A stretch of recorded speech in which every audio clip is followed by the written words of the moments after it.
Hi everybody, just wanted to give you a quick heads up. Today Hungry JPEG is offering a free watercolor backgrounds, and these are really beautiful.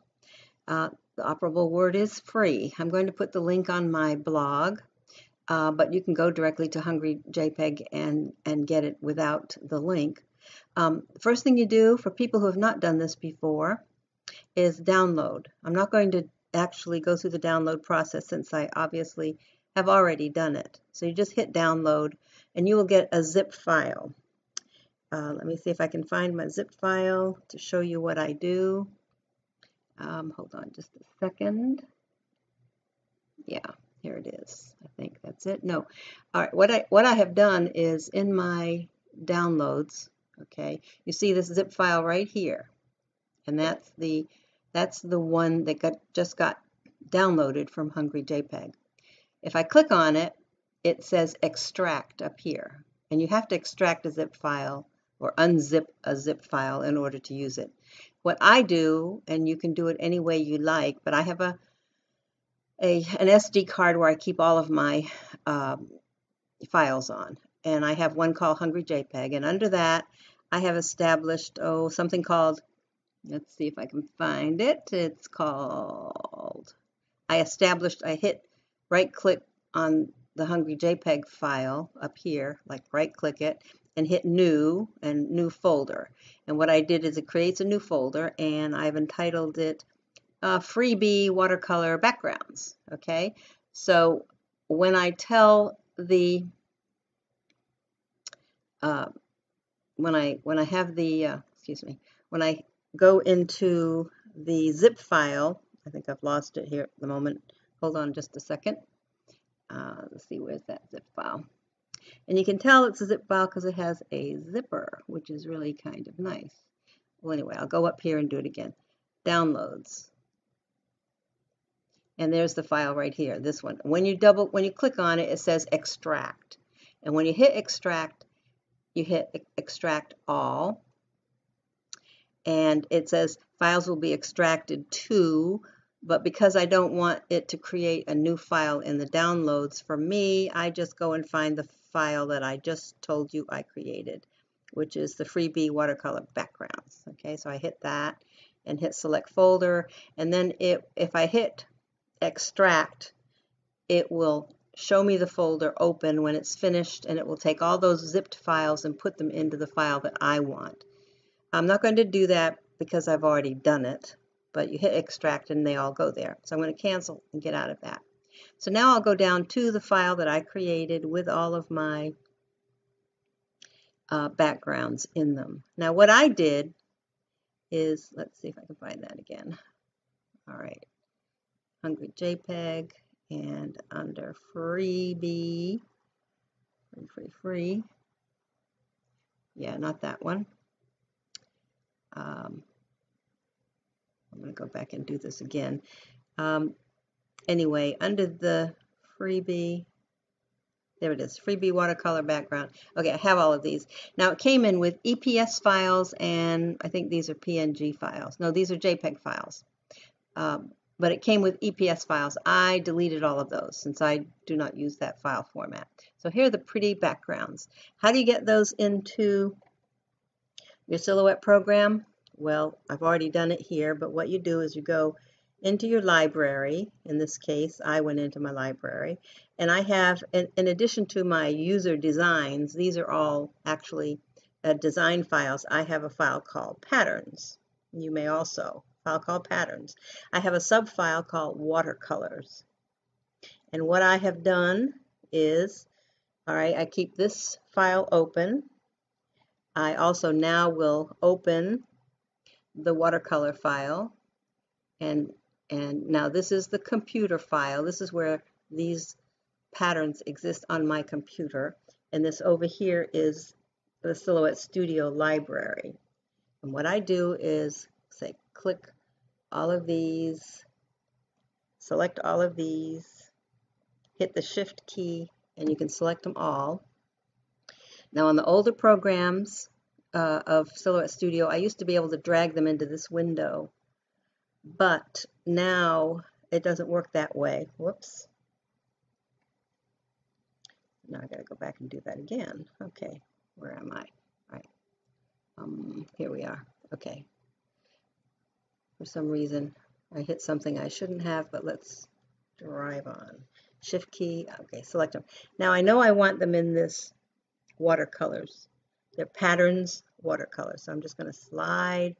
You can see the number of files. There are 9 of them, and you just slide them right into watercolors. I've already done that, so now I've got duplicates, which I will get rid of later. But I just wanted to show you that's how easy it is to download the file, extract it to whatever file folder you want, and then take it from your computer and slide it into the Silhouette program. Now, how to use these? I'm going to get out of this. Obviously, I have duplicates because I've downloaded them, but this is where I keep all of my watercolor patterns. And as you can see, they're very, very pretty. Obviously, this is one of the duplicates. But I won't worry with that now because I'll clean that up later. But what I would like to show you is how versatile they are and how to use them. One of the other files I have, which is user design files, is called line drawings of foliage and flowers, like this. Patterns will definitely work in anything that is you see in black. Otherwise, it's just going to be a pattern in the line, which is not to say you couldn't make it work. But for purposes of this, I'm going to show you probably one of the more complicated ones. If I wanted to show an easy one, I would go down here with a tulip. Oh, let's go ahead and do that just so you can see this would be an easy one. All right, all this is an image. This is not a cut file. To know if it's a cut file, you go over to your cut settings and you see it is not a cut file. So I go up to select trace window in the trace window, and I'm going to select trace window, and I'm going to select that, uncheck the high pass filter, move the threshold all the way to the end, and hit trace outer edge. Now I have 2 things. This I don't need anymore, so I can get rid of it, but I do have the shape. And as you can see, it's a shape with single line all the way around it. So it's perfect for let me go ahead and delete that. Perfect for a pattern. So I hit the pattern window, slide it all the way down to my beautiful watercolor patterns. Oh, first you have to select it. Nothing happens until you do that. Then you hit a pattern that you like, and voila, there it is.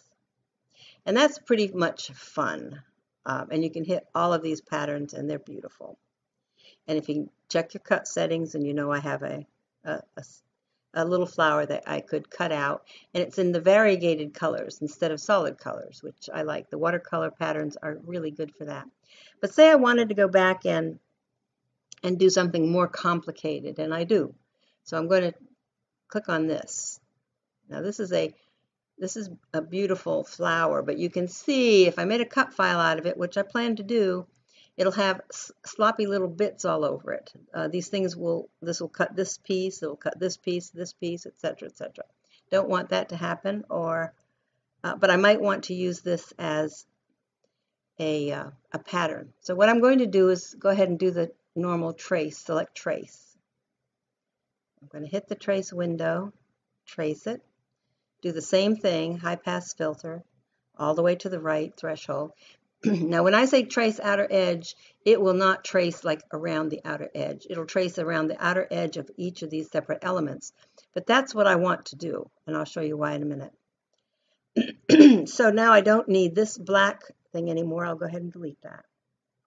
But I have this beautiful cut design, but I really don't want to cut all of the separate pieces.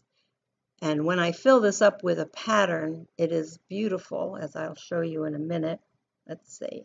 You get this beautiful variegated color, which I really do like. And you get the separations in between. But now, I don't really want to have all these little bits cut out. So I have to do something that's a little bit more tedious, but really not. But I'm going to show you what I do. Because none of these pieces are connected, if this piece were connected to this piece, was connected to this piece, etc., I could create the whole outline.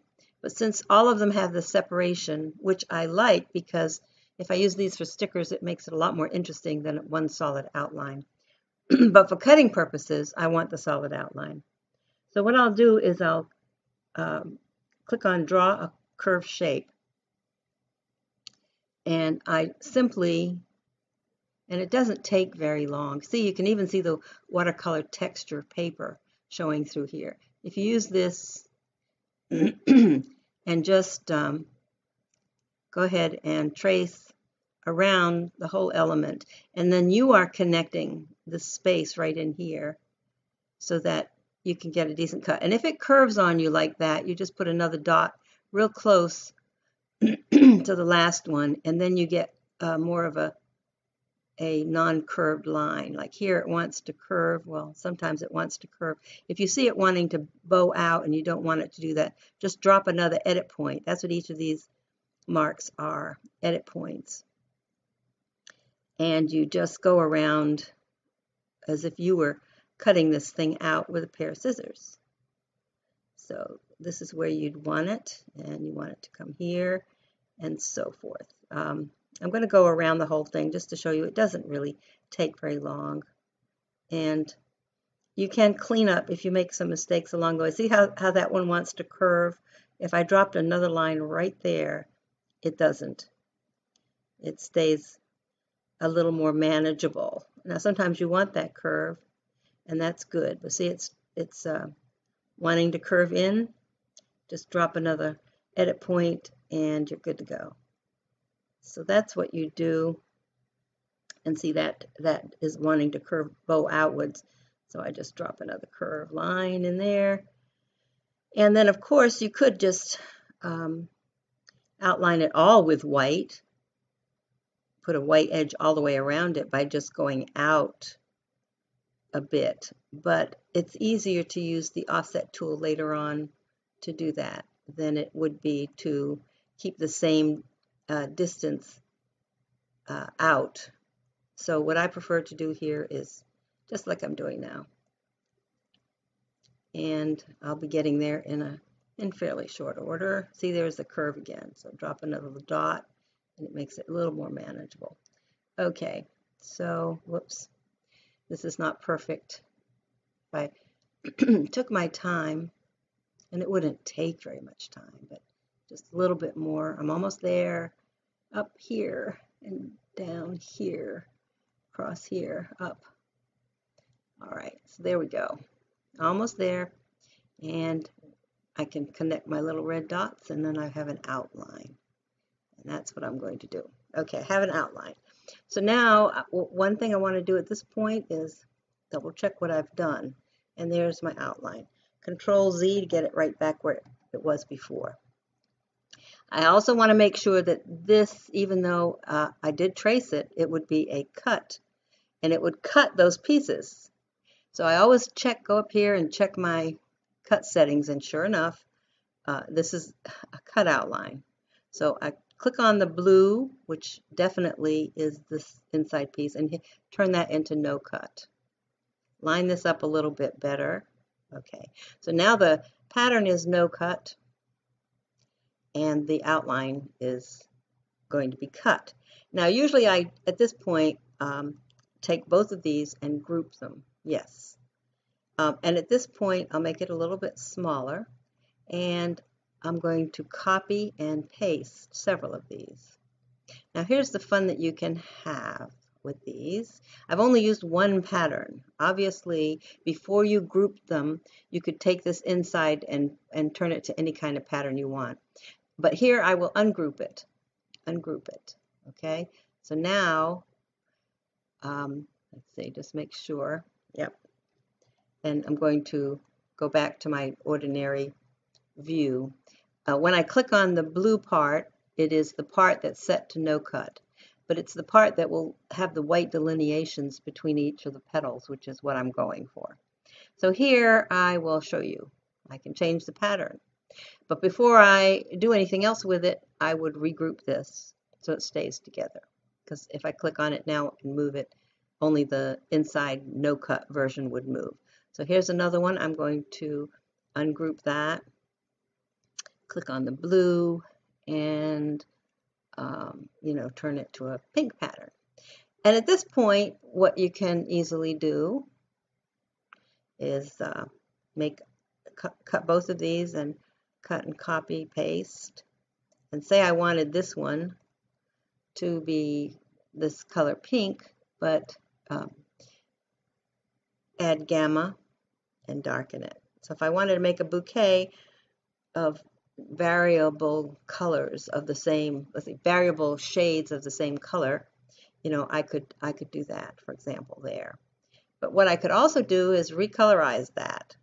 You know, say I really like the mottled effect of that, I can turn that into a gold, a green, another green, some aqua, which is like the first one, or some blues, really pretty blues.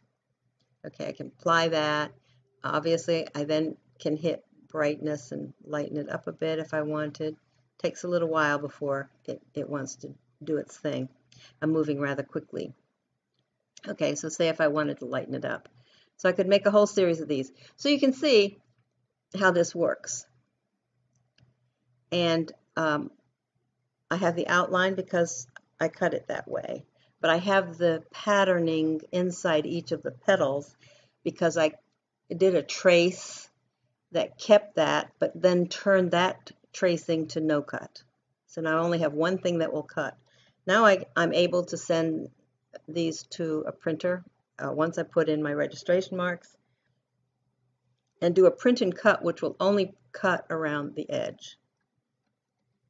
So that's how easy it is, and that's how you can use some of these beautiful patterns. So I encourage you, since the patterns are free today and maybe for the week, to play with this a little bit. Any pattern, back here I have a file called Flowers, Foliage, and Line Drawings. Virtually all of these have come from Hungry JPEG. And the ones that you see in black are the ones where there would be a pattern filling in. This one, for example, if I trace this one, all you would get would be, if I traced it, do it real quick here. So you have to know which patterns will work. And if I hit the high pass filter, traced it all the way out, and then traced, say, the outer edge. Oh, the good news there is I got the outer edge. And that is because each of these black lines are touching. So, so say I wanted to do a full trace on this. Not sure how that would turn out. Let me see real quick. Let's do a full trace again. And unclick high pass filter, turn it all the way out, and hit the trace instead of the, so there you go. But when I want to use a pattern, as opposed to the ones that show in black, it only does the lines. There's a double line there, as you can see, and this would cut. If I wanted to make the line not white, like in the previous version, this would be useful.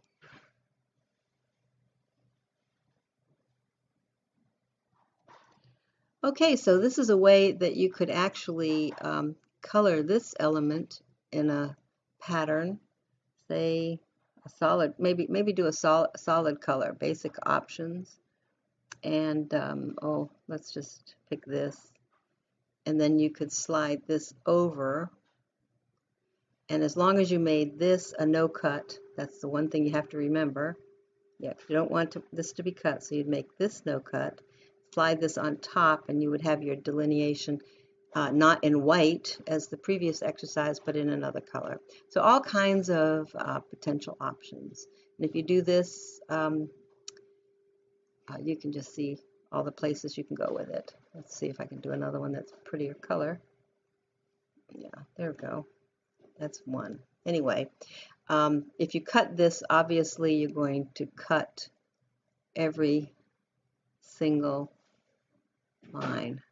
You know, it would actually cut, all these white pieces would just fall out, and you would be left with everything you see in red, which would be pretty. You could actually cut that and layer it over a solid piece of cardstock and get a layered effect, if that's what you want to do. Anyway, I hope this has encouraged you to play with the program, download those free backgrounds and see all the things that you can do, especially for card making and sticker making. So that's it for now.